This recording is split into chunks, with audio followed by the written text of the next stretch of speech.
You're listening to TJs One of Us for the Always Next Year Podcast Studio Network. You can find the team on our Twitter at ANY Podcast. You can also find us on our website, www.alwaysnextyearpodcast.com. And now, to bring us in, the Jackdaws. A fighting man I used to be, revered and feared through Killarney. Now I'm back to hitching with the wind. But if Mickey Flynn should ever find me, I'll throw me caution all behind me and square off on that son of a bitch again. He cracked open a river too, he beat me Sunday through and through, and such eager my unconscious frame. I won me healthy sheriff fights, well lucky son still have me life since Mickey Flynn beat me dumb and lame.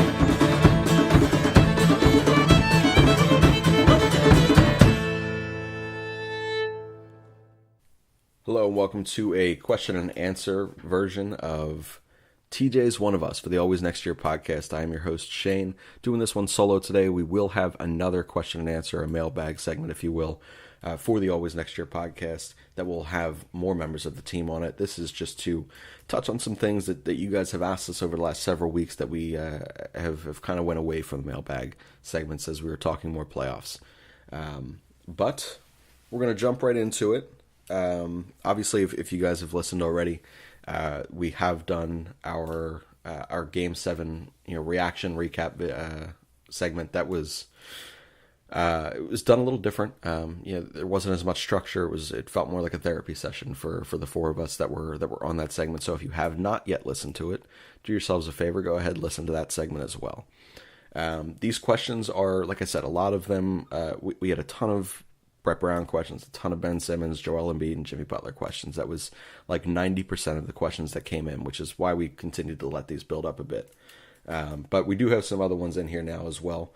So we'll touch on each one of them. And again, these are specific to my response. So if you've listened to TJ's One of Us throughout the year and you've heard either Kev or Rob or Connor as of late and Steve, these responses are my own. So this is not a reflection of the podcast stance on each one of these answers.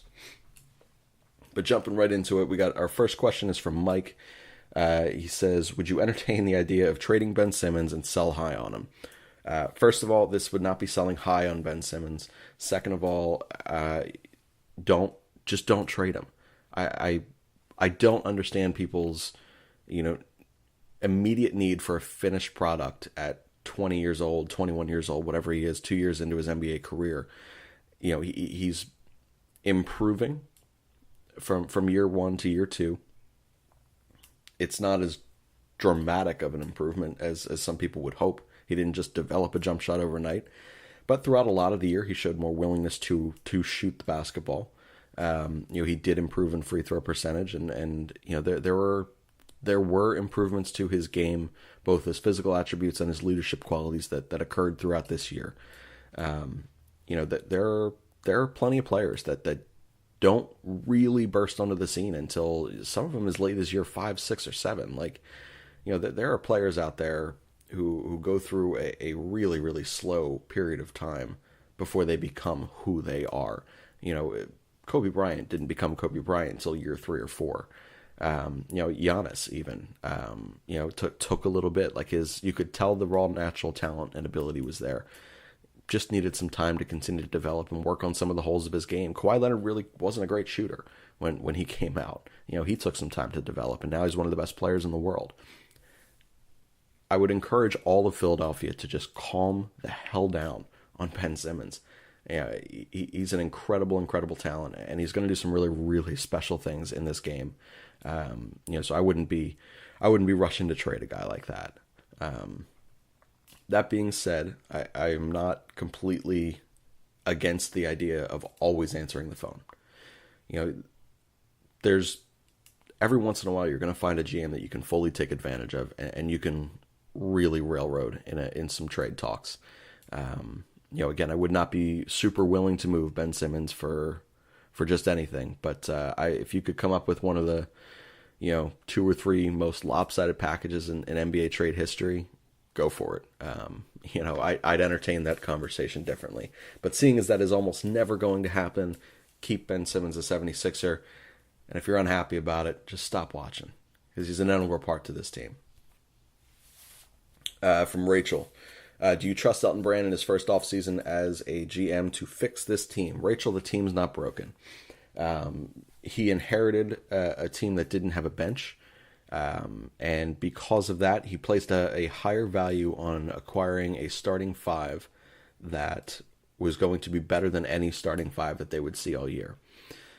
And you could argue that they were, that when they were all healthy and all on the court and all playing 30, 35 minutes a night, there are very few teams that could hang with that starting five, just starting five.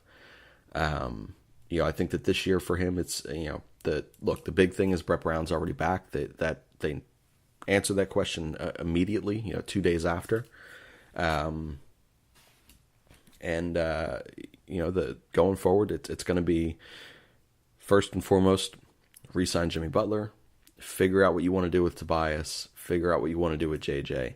And if you can figure that out, then it's just being smart and being creative about ways to find playable basketball players for your bench. So, they're going to lose a bunch of guys, going into next season that no one's going to miss. It's Amir Johnson's going to be gone, and that's fine. Greg Monroe is going to be gone, and that's fine. We all love TJ McConnell. Look, we've named our segment off of him or over him, but he's not going to be back. He's going to go play somewhere else and get a little bit more of an opportunity. It's going to be a really critical offseason, but there's not a lot to fix. It's basically just finalizing the things that he had already envisioned going into this offseason. When you make that trade for Jimmy, when you make that trade for Tobias, you don't make those trades with the expectation that you're not going to put yourself in the driver's seat to re-sign them. Now, you just got to hit the gas. From Chris, any regret to the Fultz trade? I feel like we could have used him in the playoffs. I'm a Fultz apologist. Everyone who knows me knows that I was probably one of the last people to jump off that Fultz train. I still believe that if he can get his head right, he's going to have a really, really nice NBA career. That being said, I don't know that he was going to provide you too much value in these playoffs. And the big thing about that Fultz trade, now the return was shit. Jonathan Simmons did not pan out to be a playable bench player like what we needed him to be. And that one stung a little. But the big thing was the fact that Markelle Fultz is due like $9 or $11 million next year. Like, come on now. Like, you cannot pay a kid who can't get on the basketball court $9 or $11 million when you need to pay Jimmy Butler a max, when you need to give Tobias Harris a near max, when you need to consider J.J. Redick coming back and his high dollars that he commands. So it was $24 million the first year, $16 million this year. He's probably going to be hovering around that 16 again. You couldn't afford to have him on the payroll, next year. So, as much as, his talent maybe would have made him, valuable to us, you could argue that a guy like Ennis was going to provide similar explosiveness as to what Fultz would. From Rye Guy, is Joel more trouble than he's worth, or do the 76ers just suck at using good players right? I know Joel's frustrating, but he's young, he's still immature, and he's learning that he's not invincible. I don't find him to be trouble. I find him, I don't know a different way of saying it. It's just for me, it's a question of maturity. It's there's Joel the person and there's Joel the player, and I feel like both of them right now are still 20, 21-year-old kids who are acting that way. If it were me, the biggest plus and positive to bringing a guy like JJ Redick back next year would be, JJ is 100 years old and he never stops moving on the basketball court. He plays 75, 80 games a year, and this year and last year, he played some of the most minutes of his career at his age. That guy has such a strict regimen that he goes through, both in the off season, during the season, on game days. What he does is incredible to keep himself on the court and to keep himself valuable. and fresh, pairing him with someone like Joel Embiid to teach him what it means to be a professional athlete. You know, I remember Chase Utley in an interview at one point, and someone asked him what he was like, away from baseball, and he said, "Look, honestly, I'm not that fun of a guy. During the season, I have a job to do, and unfortunately, and I think it's a really difficult sport and environment to not have a lot of fun in. But at a certain point during the basketball season, you can't be that much fun. You have got to take care of yourself. You're not going to be invincible forever. And you do need to create some better habits for yourself in your workout, in your recovery, in your dietary habit, everything. Everything needs to change. And I think a guy like JJ could make a huge impression on someone like Joe. The second part of your question is, or do the 76ers just suck at using good players right? I think that Brett Brown's job was nearly impossible this season, finding different ways to utilize guys with very different skill sets and finding ways to give each of them times to maximize their core set of skills. I think he did it the best that he could, and I think at the postseason he did an excellent job with it. I think that when you look at specifically Joel's case, since that's what it looks like you're asking, I think that him not being healthy, whether it be the knee or whether it be some of the illnesses that he was battling, and the fact that he just wasn't close to 100% all series, I don't know that there was much more that Brett Brown could have done to help Joe, or that the 76ers as a whole could have done to help Joe, given what he was already dealing with. So no, I don't think that they just suck at using good players. Right. From Might Be Vince, why are you so pro Brett Brown and eager to bring him back when the same issues plague his team night in and night out? So if the same issues plague his team night in, night out, I don't understand how that can be a real thought, because this team hasn't been the same night in and night out. They played with 3 or 4 different teams all year. I'm not sure how someone can make the argument that says that he didn't adjust. Well, he freaking had to. He had a different starting lineup, as I mentioned, to open up the year. Look at his starting 5. Look a couple weeks after that. Starting 5 is different. A couple weeks after that, they acquired Jimmy Butler. A couple weeks after that, they acquired, or a month and a half after that, they acquired Tobias Harris. Then Joel Embiid stops being able to play, and he's in and out of the lineup for the whole second half of the season. And then you get to the playoffs, and they're all there, but they're all learning together because they played a dozen games together. I don't see how you can sit here and place this massive, massive amount of blame on Brett Brown. It doesn't work for me. He, in my opinion, did an excellent job at finding ways to maximize the talents of each player on his roster. And we saw that especially in the Brooklyn series that carried through into Toronto. Ben Simmons needs the basketball in his hands to be successful. Well, he had the basketball in his hands, but in order for Jimmy Butler to be Jimmy Butler, he kind of needs to have the basketball in his hands. Well, that's when you would see Ben get a 3-minute spell, and then he would come in and he'd have to play off the ball, and he did. Not saying he was overly involved in that play, but it maximized what Jimmy Butler was able to do, and Jimmy Butler basically took over a handful of these basketball games because of his freedom to do so. Tobias Harris can't be JJ Redick like he was asked to do early on in his 76ers tenure here. Well, Brett Brown realized that, and he adjusted, and he found ways to get him more involved in ways that best utilizes his skill sets. So then Tobias Harris begins bringing the basketball up court and kind of running that point. So he found different ways to make that work for each of his stars. And then Joel Embiid, I think, is the one thing that you could argue. I feel like, and I'm very much so with a lot of Philadelphia fans in this. If you take a look at some of the best games of Joel Embiid's career, he dominated from inside. He would knock down, a handful of jump shots or fadeaways from, 10 to 14 feet out. He'd knock down a couple threes, but they would come after he completely dominated, with just beautiful footwork in the paint, and just strength and just a myriad of moves that he can beat you with, and getting himself to the line. And, you don't realize, if you're not a true shooter, you can't realize the importance of getting you can't realize the importance of getting hot by layups, dunks, and free throws. 3 of the easiest things that you could possibly convert on. Suddenly the rim looks huge. That the basket just looks like you're never going to miss. So I would have liked to have seen Joe been utilized down low a little more.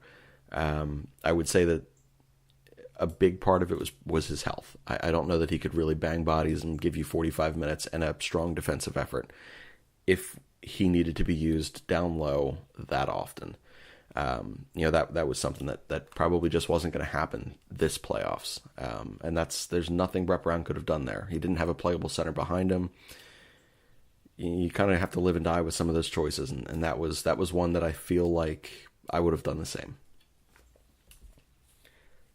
From Kyle of the bench players and JJ, who would you bring back next year? I assume that you're already wanting to bring back Jimmy and Toby. Jimmy's 100%. Toby, I would say if you could find a way to give him anything but the max, I feel like you have to do it. Toby, I'm more on board with bringing back now after the Toronto series because Brett Brown found a way to utilize another star. And that was huge for Toby. It was huge for the flow of basketball games.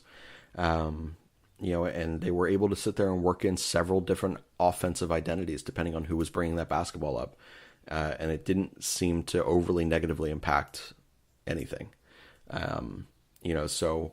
Jimmy and Toby, I would say Jimmy again, 100% yes. Tobias Harris, more than likely, I would do whatever you needed to bring him back. JJ Redick, I feel like, is a very replaceable player. I will say his defense improved this year. He's a streaky 3-point shooter. He is what he is. But I think that the real value in bringing back a guy like JJ is his professionalism and preparedness. And I think that could go a long way with helping Joel Embiid. The second thing is his ability to be an actual veteran leader and voice and vocal guy in that locker room.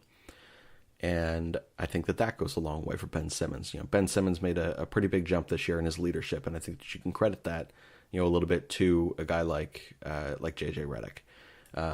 So for me, bringing back someone like JJ Redick is more so his locker room presence than his skill set on the basketball court. I don't know that he's going to be willing to sit there and accept a diminished role on court if we need him to, or if he'll even consider accepting a lesser dollar amount. Again, I think he made $24 million his first year and $16 million his second year, somewhere thereabouts on each of those contracts. I don't know that he's going to be willing to go that much less. Ennis and Mike Scott are two that I would bring back. I think that Mike Scott is Philadelphia. Philadelphia is Mike Scott. I think that if you sent Mike Scott to literally any other roster in the NBA, I don't think he's anything. But this city elevates his game, and he elevates the excitement that's in the Wells Fargo Center. We saw it. Philadelphia loves to embrace guys that no one else will. We love backup quarterbacks here. We love colorful baseball players that go out there. The Shane Victorinos that from 07, 8, 9, 10. We love players and mindsets and ways to interact with our fan base and our city. Probably vastly different than most cities do. And Mike Scott touched on that as well. So he's a guy I would bring back. Ennis is a guy, like I said, I would bring back.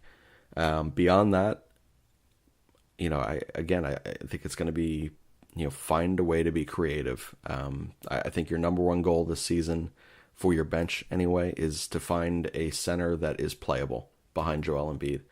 You can't go into a season again not having a playable 5 behind him. So that to me, that's going to be a big thing. From another Mike Scott question from Laura. You guys seem like you have a man crush on Mike Scott too. Have you ever seen a more dreamy Sixer? Well, he's certainly not up for the Tyrone Hill Ugliest Athlete in Philly award. I don't know. I love Mike Scott. We all have man crushes here on Mike Scott and what he brings to the 76ers.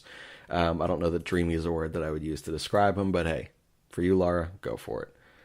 Flyers Guy 17. Curious what you think is on... Oh, Flyers Guy 17. I dig this. You and Beck. The next two questions are good. Curious what you think is on Sam Hinkie's cell phone after the pathetic Game 7 effort and loss. First of all, that's an asshole question. That was not a pathetic effort. It was just a poorly executed effort. There's a difference. But secondly, thank you for bringing up Hinkie's cell phone, one of our inner segment bits that we've started to incorporate over the last several weeks of the regular season and into the playoffs. So for those of you guys who do not know and are not familiar with the TJs One Of Us segment, there is an inner segment that we use that is called Hinkie's cell phone, where we sit there and we talk about what we believe is truly on Sam Hinkie's cell phone if we open it up right now. So we didn't do one of these this week, so I'm thinking on the fly here. I'm going to say when Joel Embiid and Jimmy Butler were on their post-game press conference after the Game 7 loss, I am going to say that Sam Hinkie and Joel Embiid were actually, in fact, FaceTiming. And I'm going to say that when Joel Embiid said he doesn't give a damn about the process, that you just cartoon character style saw Sam Hinkie's face just go beet red and steam start coming out of every orifice there. So I'm going to say that Sam Hinkie just given a death glare at Joel Embiid for saying that his beautiful process is no more, and the displeasure from that response. But Flyers Guy 17, good question, man. Thanks for bringing out a fun bit. Beck, who is also bringing out another inner segment thing here, she is going with a process this. So for those of you guys who are, again, unfamiliar with some of these segments, process this is just thinking back on what any process era 76er, whether they played 1 minute, whether they played a full year or whatever, what are they up to right now? So her process this is processing thought. Never trade a player or never trade a playable defensive center for 2 second-round picks. Nerlens would have been huge in that Toronto series. So one, Nerlens Noel was never going to stay here in Philadelphia. It's unfortunate that he couldn't accept a kind of role that we would have needed him here for, because I do think that there would be a lot of value to his game in Philadelphia. But he wanted to bet on himself, and unfortunately he lost. He did not get the contract that he was assuming he would get, and then he got hurt, didn't play well, bounced around a little bit. But for his defensive presence, at the very least, as a rim protector and someone who could really rebound the basketball as well, having him as a playable 5 behind Joel Embiid would have really, really made a difference. You're not wrong, Beck. That being said, I think that you're forgetting the key piece of that trade. It was not the initial highly protected first that turned into 2 seconds. It wasn't Andrew Bogut who got immediately bought out. It was Justin Anderson. That guy, he was a garbage basketball player. No, I hated Justin Anderson. Every time he took the court, I couldn't stand him. The only thing he was good for was guarding Dwayne Wade, which, hey, good for you. You served a purpose and role. But I dig the processing thought there, Beck, so nice question. Our final one for this Q&A is from Brett for Prez. Do you consider this season a success? I do. I know other people do not. I know that when you move to really, really key portions of your process era in Robert Covington and Dario Saric, you're saying we're ready to win this right now. And then you trade a really talented late first round pick in Landry Shamet, and additional picks over to acquire Tobias Harris. You're saying we're winning right the hell now. Then again you trade Markelle Fultz and and you're saying, well, shit, we're going to pad our pockets with a little bit of cash next year as well, so we can bring both these guys back, or make it easier to bring both these guys back. The expectations were were kind of given to us. We didn't get to sit here and expect things on our own as a fan base. I didn't get to go into this season and experience this season on a game-by-game basis and allow their play to dictate my expectation. We all, myself included, we jumped on the expectation of you don't make those trades if you don't believe you can win this year. And that was truly what they believed they could do. And this is an incredibly special basketball team. But if you do look at it, if you look at the season as a whole, and in particular the second half, I think that they got about as far as they were going to get. To me, taking a really good Toronto team, what were pretty evenly matched with us, to 7 games and losing to the best player in the world who hits a shot that no one else in the world will hit. There's nothing to be upset about. I think that there were several things that occurred throughout this entire basketball season that you could look at and say, look, if this went a different way, we're probably advancing to the Eastern Conference Finals. Maybe we are representing the East in the finals. I think the Raptors were 5 games better than us during the regular season. 4 or 6 games, somewhere in that 4 to 6 range. Games better than us. And if you look at the amount of very winnable basketball games that we let get away, if you look at we lost to the Hawks how many times? We struggled against Brooklyn throughout the year and took care of them in the playoffs. The buzzer beater loss to Paul George and Oklahoma City Thunder. There were several things that happened throughout this year that could have made that margin closer. Maybe put us in a different position there. And if we're the second seed in this particular scenario, we win this series because they're not winning that many games in Philadelphia. So it's tough to evaluate, but if you do sit there and look at the product that you saw and the way that they had to continue to learn on the fly straight through to the final minutes of Game 7, this is, again, a core 5 that did not play together very much. 10, 12 games in the regular season. And they weren't the most critical of games. The writing was kind of on the wall that they were going to be the 3rd seed. These were not highly intense basketball games that the starting 5 played together. Joel Embiid was hurt through a lot of it. Jimmy Butler sat for a handful of games here and there. JJ Redick sat a handful of games here and there. They didn't have very much time or consistency to build real chemistry going into the playoffs, and they had to be the on paper talent. Our starting 5 beats your starting 5. Well, they had to actually do it. And it's just, I can't express how difficult that has to be to learn 5 really, really talented players to learn to play together on the biggest of stages. So when you look at it, when you look at everything, again, I see no way to be disappointed in this season. I'm really, really glad that Brett Brown was already named the head coach going into next year as well. He's earned that. I've always been a very big supporter of Brett Brown and who and what he is, and the way that he handles these guys is so special. And I think that even him, we saw some incredible growth from him and his ability to coach 3 and 4 different teams throughout one year. It's special. I said it in our segment last night where we reviewed the Game 7 loss. This team as a whole was a really, really special basketball team. It's difficult to sit there and it's difficult to cope with this loss. When that ball bounced, 5-6 times on the rim there and falls. I mentioned it last night. You literally see Tobias Harris' soul just leave his body. You see Joel Embiid, just incredibly emotional walking up the tunnel. It was tough. It was not an easy way to end this year. But that being said, when you look at it all collectively, I find it very difficult to find anything to be, not encouraged about. It was a good season, not a great season. But you saw some things that you really needed to see going forward. So a lot's going to hinge on this offseason. It's going to be a really, really critical season for the 76ers, for Elton Brand, and for Brett Brown, and for another offseason of hopeful growth here in Ben Simmons and Joel Embiid's game and approach.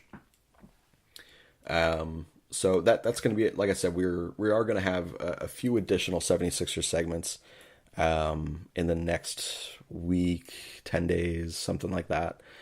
We are going to do a full season recap where we're going to highlight some of the just some of the key high points and key low points of the season. We're going to talk about the trades and would you still do them.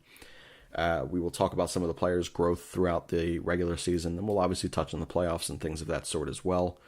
So that'll be one segment. We'll have another segment specifically an off-season evaluation. So we'll go through each player and we'll say, we'll kind of armchair GM it. We'll say who it is that we believe we would like to bring back, what they are worth, what trades are possibly out there in the off-season, who we may look to draft.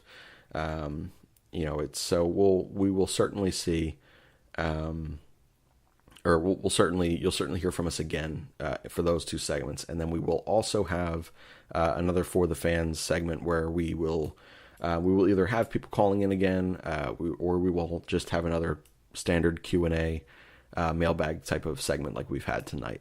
That one, however, will have more than just me. That'll have the full complement of the team.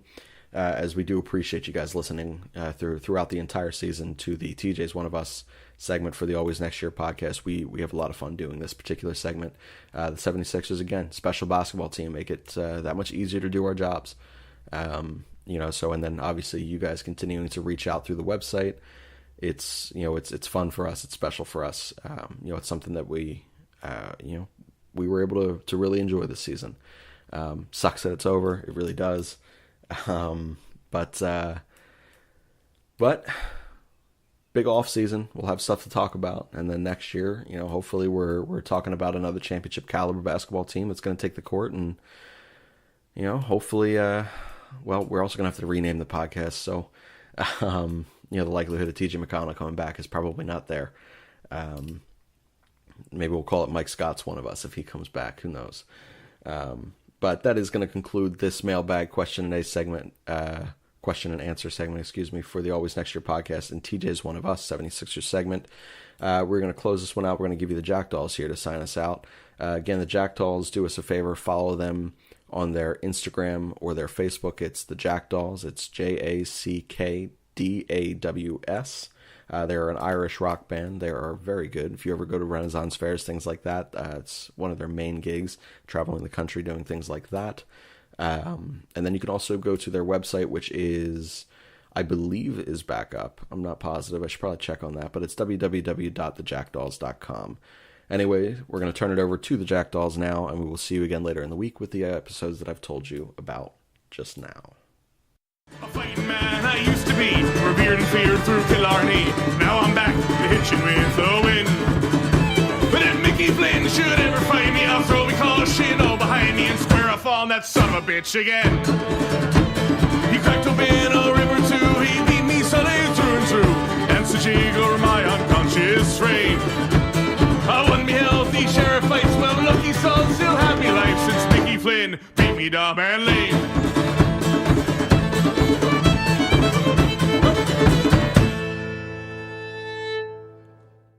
This has been a production of the Always Next Year Podcast Network.